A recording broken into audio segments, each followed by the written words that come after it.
চট্টগ্রামে আইনজীবী সাইফুল ইসলাম আলিফ হত্যা মামলার প্রধান আসামি সনাতনী জাগরণ জোটের মুখপাত্র চিন্ময় কৃষ্ণ দাস সহ ৩৯ আসামির বিচার শুরুর আদেশ দিয়েছে আদালত। আজ চট্টগ্রাম বিভাগীয় দ্রুত বিচার ট্রাইব্যুনালের বিচারক জাহিদুল হক শুনানি শেষে এ আদেশ দেন। আসামিদের বিরুদ্ধে অভিযোগ গঠন করে সাক্ষ্যগ্রহণ শুরুর জন্য ২ ফেব্রুয়ারি দিন ধার্য করেন আদালত। বিস্তারিত সীমা শারমিনের প্রতিবেদনে।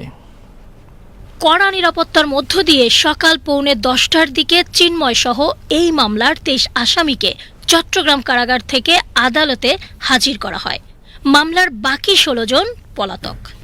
শুনানিতে চিন্ময়কে নির্দোষ দাবি করে তাকে মামলা থেকে অব্যাহতির জন্য আবেদন করেন তার আইনজীবী অপূর্ব কুমার ভট্টাচার্য। এ সময় রাষ্ট্রপক্ষ এতে আপত্তি জানায়। উভয় পক্ষের শুনানি শেষে আদালত ৩৯ আসামির বিরুদ্ধে অভিযোগ গঠন করেন। দ্রুত বিচার ট্রাইব্যুনালের সরকারি কৌঁসুলি SUM নুরুল ইসলাম আদেশের বিষয়টি নিশ্চিত করেছেন। এদিকে আদালতে হাজির হন আইনজীবী সাইফুলের বাবা জামাল উদ্দিন। বিচারটি যাতে দ্রুত সম্পন্ন হয়, ছেলে হত্যার বিচারই এখন তার একমাত্র দাবি।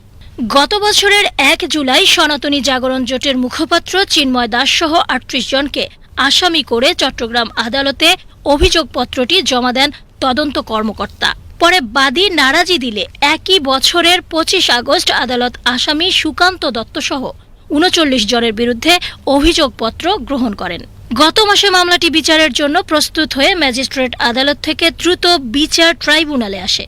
২০২৪ সালের ২৬ নভেম্বর সনাতনী জাগরণ জোটের মুখপাত্র চিন্ময় দাসের জামিনকে কেন্দ্র করে সংঘর্ষের মধ্যে আইনজীবী সাইফুলকে পিটিয়ে ও কুপিয়ে হত্যা করা হয়। এ হত্যার ঘটনায় তার বাবা জামাল উদ্দিন বাদী হয়ে ৩১ জনের নাম উল্লেখ করে হত্যা মামলাটি করেন।